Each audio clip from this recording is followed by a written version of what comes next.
Hypothalamus Artificial Intelligence, HI.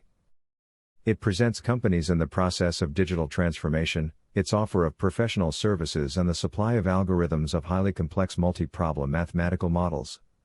These services are called smart grids, heavy industry and energy efficiency. To provide these services, HI is supported by its business partners, GAMS, IBM and TD SYNNEX, all of which are producers of artificial intelligence technologies.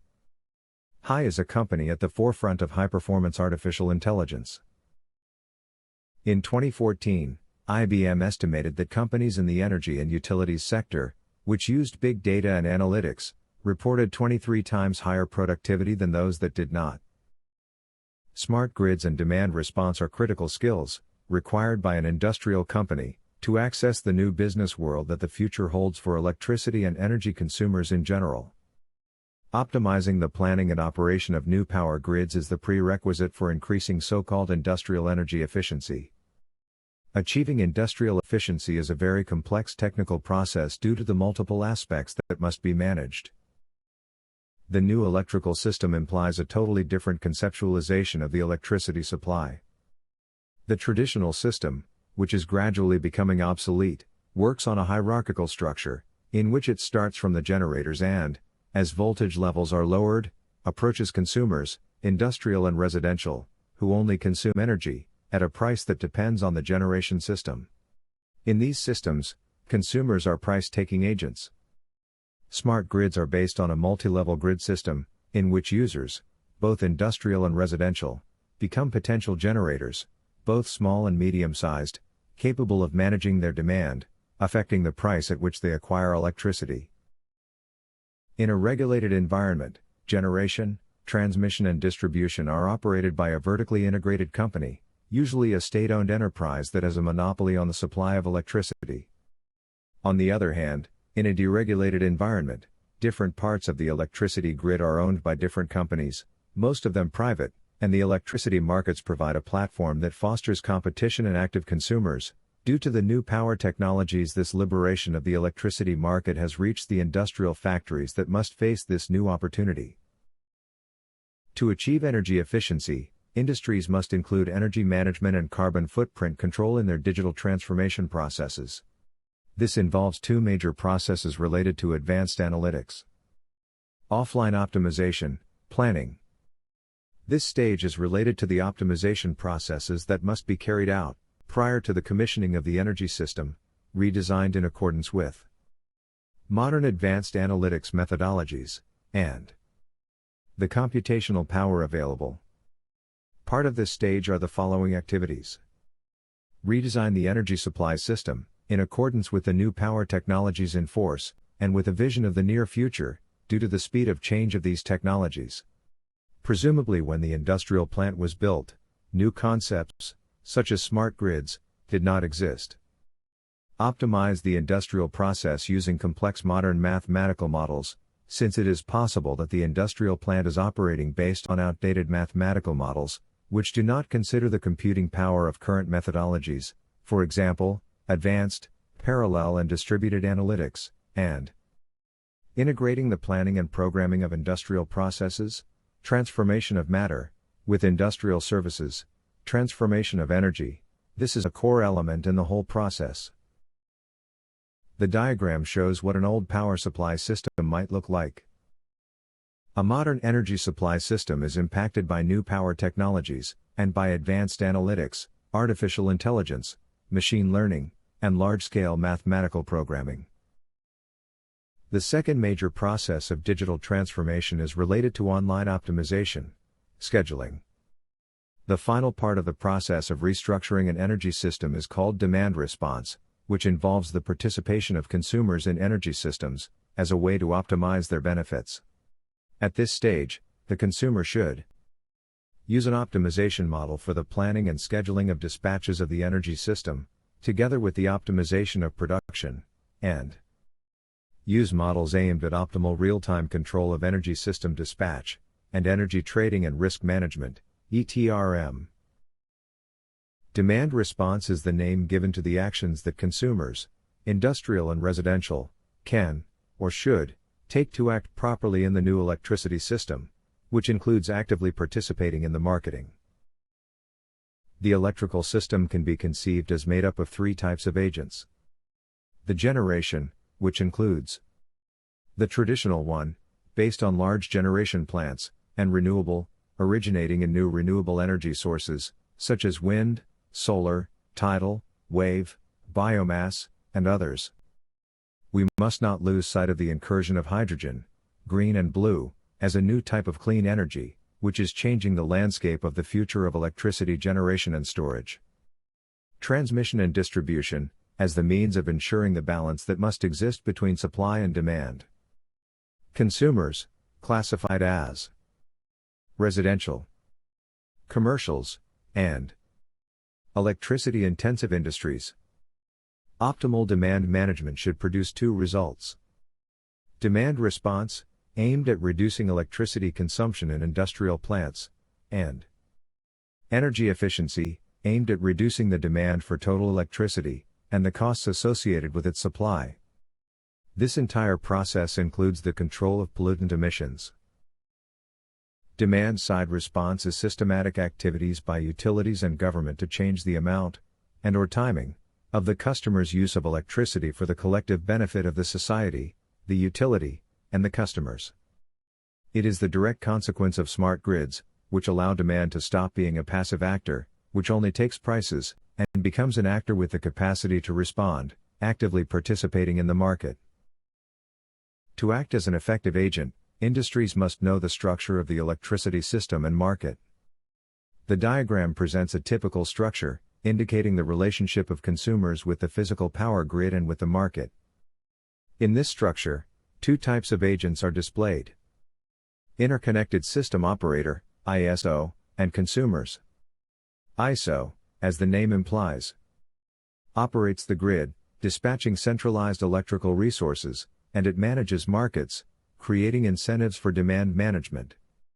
For their part, consumers receive price signals from the market, buy, and/or sell electricity to the market, and consume electricity from the national grid, and/or produces electricity with their smart grid.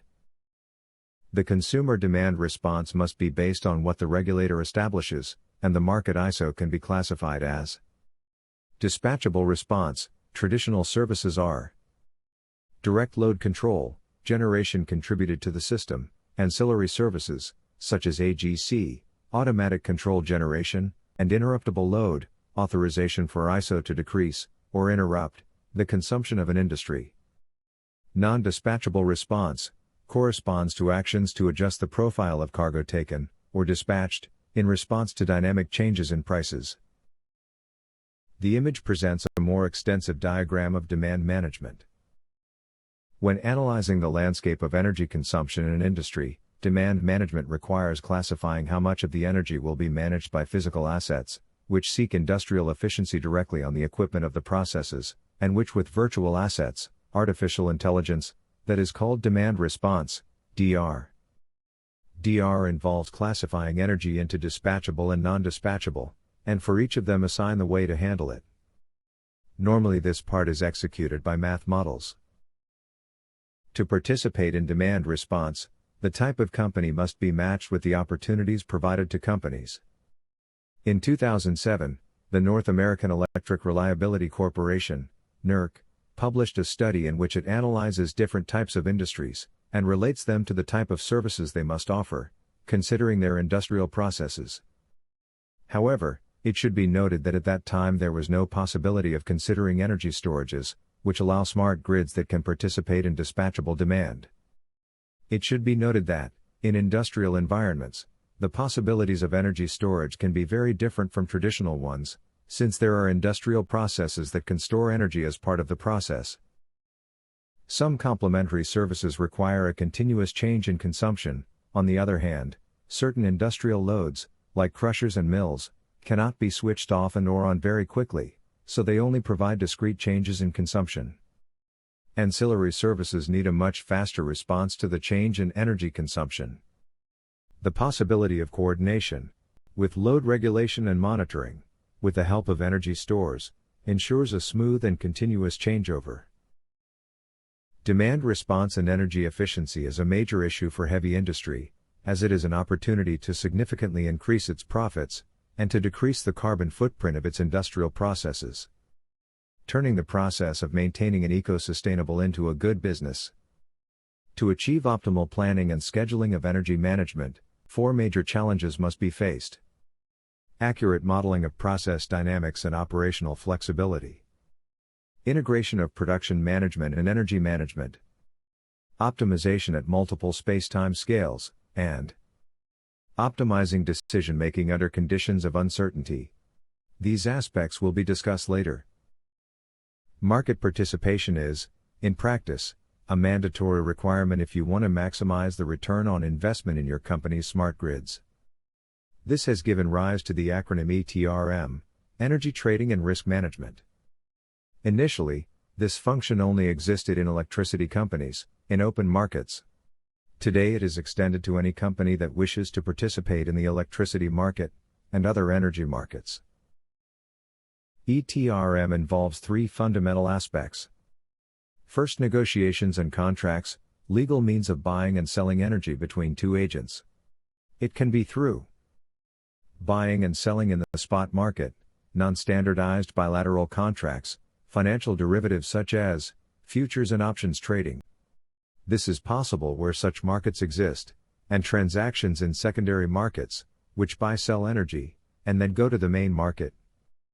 Second, financial risk management, a fundamental part of the buying and selling processes in markets with uncertainties.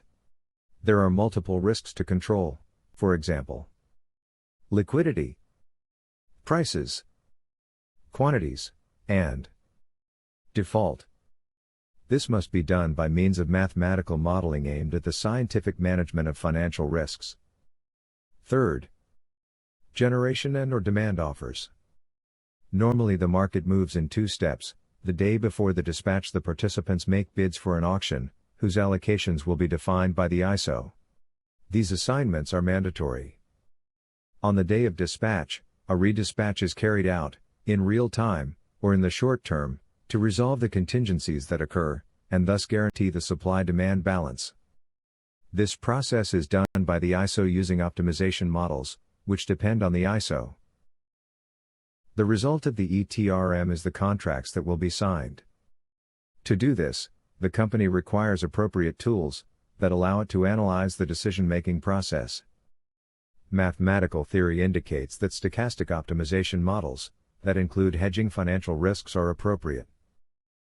Energy consumption and industrial processes. Energy consumption in industrial processes represents one of the highest energy demands globally, accounting for approximately 37% of total energy consumption in 2022.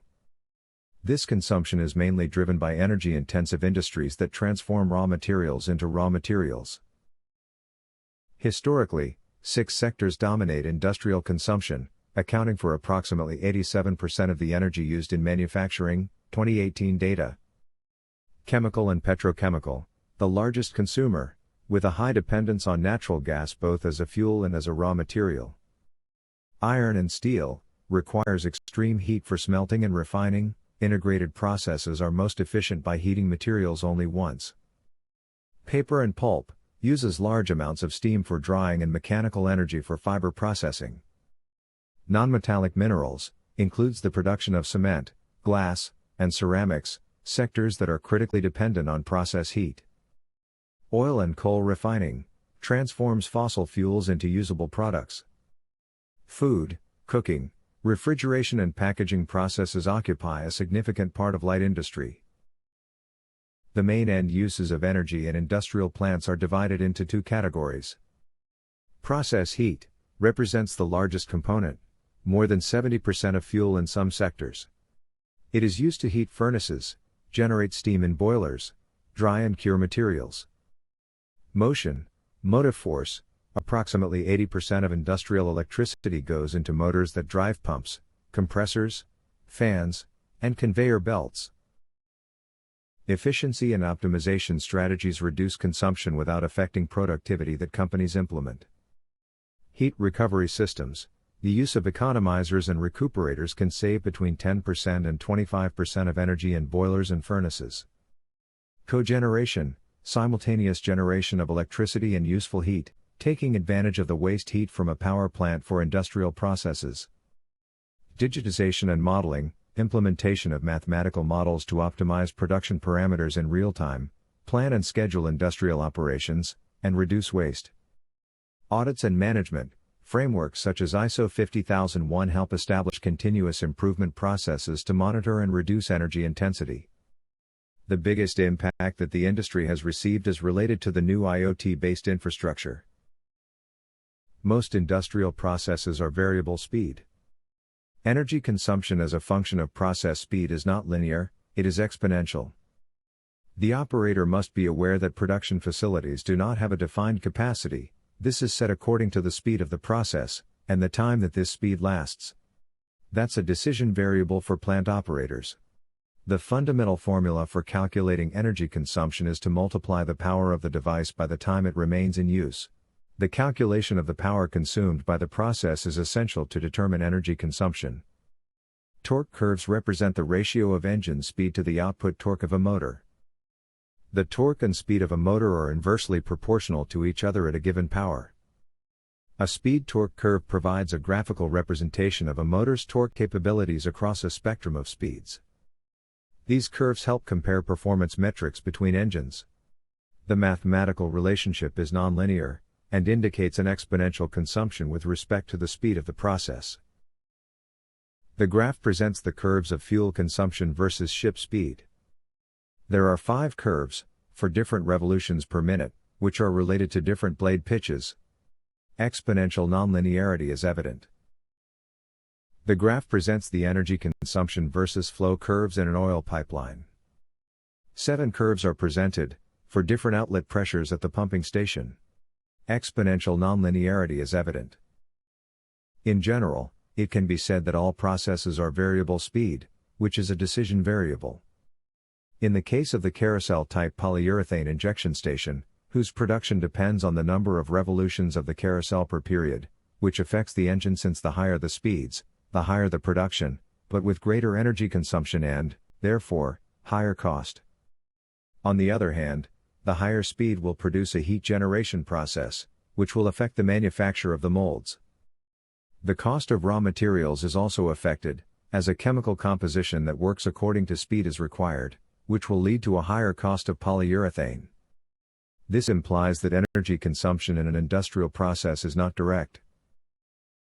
Production optimization and energy management.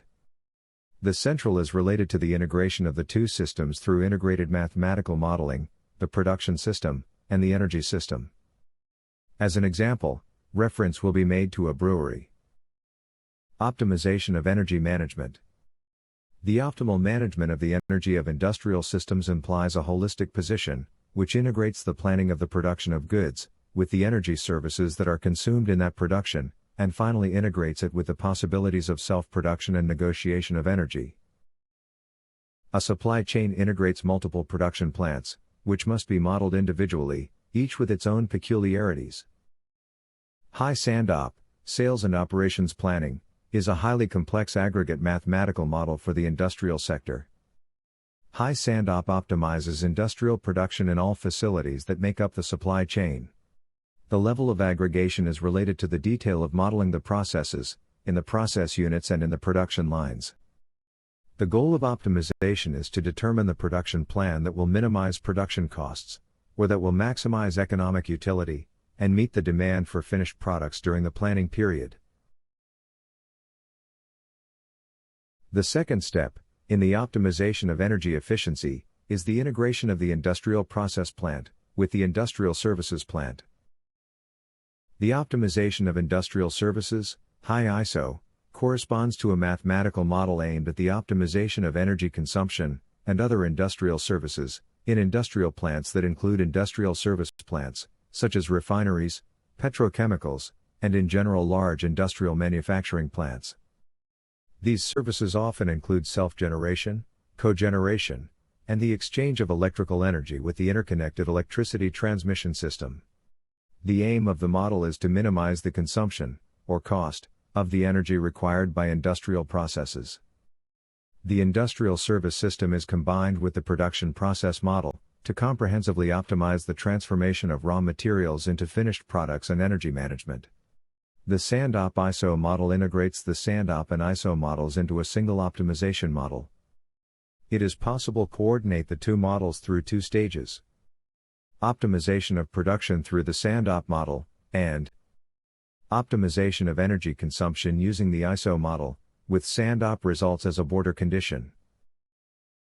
The increased volatility of electricity prices, together with new opportunities for demand-side management, and the possibility of meeting energy consumption with various electricity, gas and other energy contracts, should be complemented by optimal operation in energy-intensive industrial processes. There are different sources of electricity supply, which are characterized by connectivity with the different entities of the system, and by the form of contracting that exist for them. Energy of the interconnected system. Power purchase agreements, PPA. BOMT, construction, operation, maintenance and transfer, contracts. Equipment rental contracts. Own generation, and energy generating industrial processes. Once the best option has been decided, the energy exchanges that will take place must be planned and scheduled to coordinate all sources. The diagram shows the connection of the electrical system components, in which the industrial plant is part of a regional smart grid. Flexible industrial processes are ideal for energy management, as they can adjust their topology and technical characteristics to real-time operating conditions. Perhaps one of the best examples of a flexible machine is the high-performance cars of Formula One. The operational flexibility of the electricity system is essential for an optimal response in demand management. Industrial processes, such as those carried out in cement plants, consume large amounts of electrical energy. During operation, these plants can turn on and off an arbitrary number of crushers and mills, and thus adjust the optimal consumption of electrical power, according to the prices of electricity in the spot market. However, the rapid change in energy consumption does not allow them to provide complementary services, such as automatic generation control, or AGC. On the other hand, the clinker furnace has an important rigidity, since its speed and operating conditions must not be permanently changing. Some ancillary services require a continuous change in consumption. On the other hand, certain industrial loads, for example, furnaces, cannot be turned off, or turned on, quickly, and therefore only provide discrete changes in consumption. Ancillary services need a much faster response to the change in power consumption. The possibility of coordination, with regulation and monitoring of the load, with the help of energy storages provides a smooth and continuous changeover. 4 tipos de procesos industriales. Dentro de los más comunes, se consideran desde el punto de vista de gestión de la electricidad. Continuos, on-off, funcionan continuamente y pueden apagarse o prenderse en cualquier momento. Continuos modulados, funcionan continuamente y puede regularse el nivel de su operación. Por lotes, on-off, producen lotes de productos y pueden apagarse o prenderse en cualquier momento, y proceso multiproductos, que continuamente cambian las condiciones de operación. Operational flexibility is key to achieving economic savings through demand-side management. It should be clear that flexibility is a value that grows with artificial intelligence.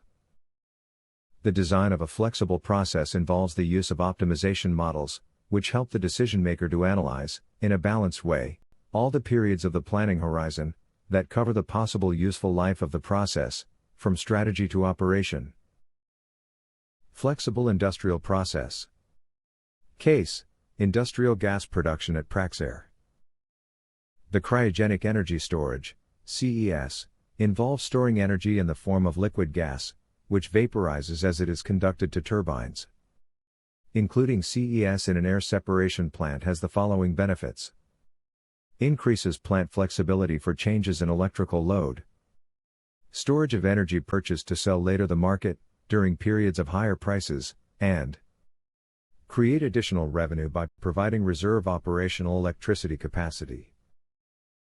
The diagram presents the traditional industrial process, in which the air separator unit, AS, is fundamental, because it generates all the types of industrial gases that are processed at Praxair.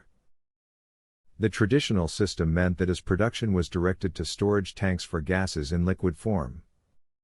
To give flexibility to the process, cryogenic gas storage units were created at the AS outlet. In this way, depending on the short-term planning, it is decided in which type of tanks the industrial gases are stored. As a complement to the storage system, the electricity generation system is incorporated, from which it is possible to provide electricity in the primary market, or sell safety reserve for the AGC process, in the form of cryogenic gas stored in the CES inventory. To implement the new system, a mixed linear integer programming (MILP) mathematical model was developed for plant scheduling, and a robust optimization scheme was applied for the management of the AGC reserve. Tests of the model demonstrated its applicability to validate the design of the new facilities, and to analyze their profitability. Las pruebas del modelo demostraron su aplicabilidad para validar el diseño de las nuevas facilidades y analizar su rentabilidad. The image presents the comparative results of the operation of the Praxair plant, with and without cryogenic storage. Mining and metallurgical energy efficiency. Case: cement industry. It corresponds to a mathematical model developed by hypothalamus artificial intelligence to optimize operations in a cement factory, with an emphasis on energy efficiency, material mixing, and emission control. The image presents a semi-detailed diagram of the cement supply chain, considering three production alternatives: semi-dry, dry, and wet. The diagram shows the dry cement production process. The image presents an overview of the cement production process, from lime mines to the production of fine cement. From an energy point of view, the process can be divided into three stages. Preparation of the clinker paste includes transporting, crushing and grinding the raw material, and mixing it with correctors, mainly uses electrical energy.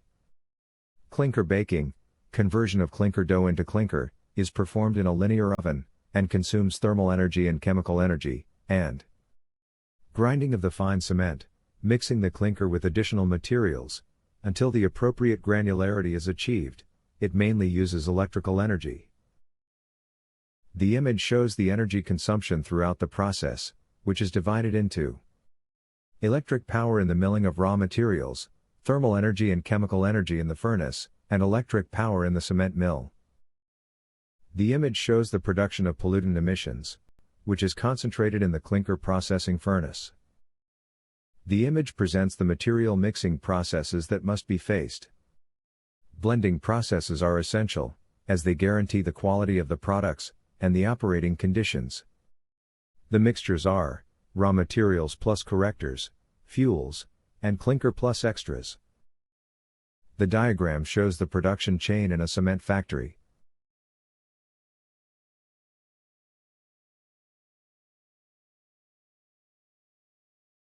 Raw milling, clinker oven, and cement mill. The simulation of the linear furnace must be carried out in detail, in the order of meters. This is since throughout the oven the chemical process that converts the clinker paste into clinker is developed. For this the temperature of the oven must be controlled, which is generated by the chemical energy produced by the materials involved in the chemical composition of the clinker paste, together with the thermal energy from the combustion of the fuels. It is used to maintain oven temperature.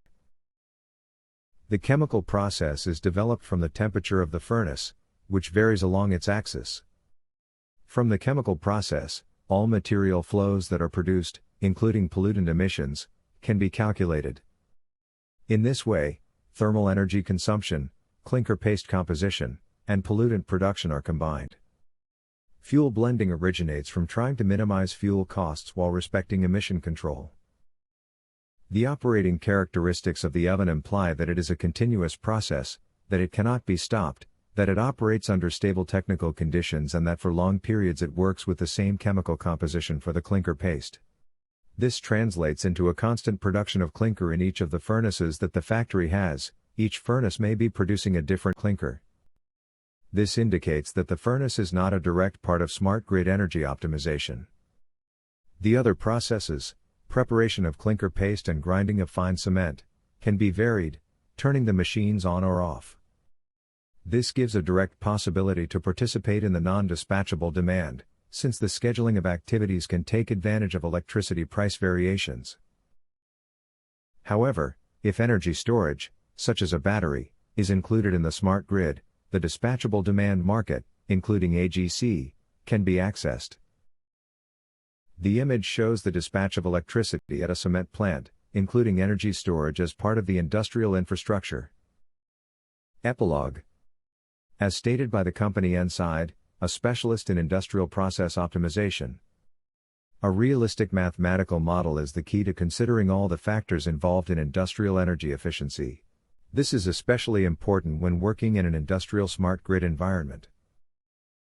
There are now in the world machines that think, that learn, and that create. Moreover, their ability to do these things is going to increase rapidly until, in the visible future, the range of problems they can handle will be coextensive with the range to which the human mind has been applied. In the book Human Problem Solving, wrote by Alan Newell and Herbert Simon. Thank you very much for your attention.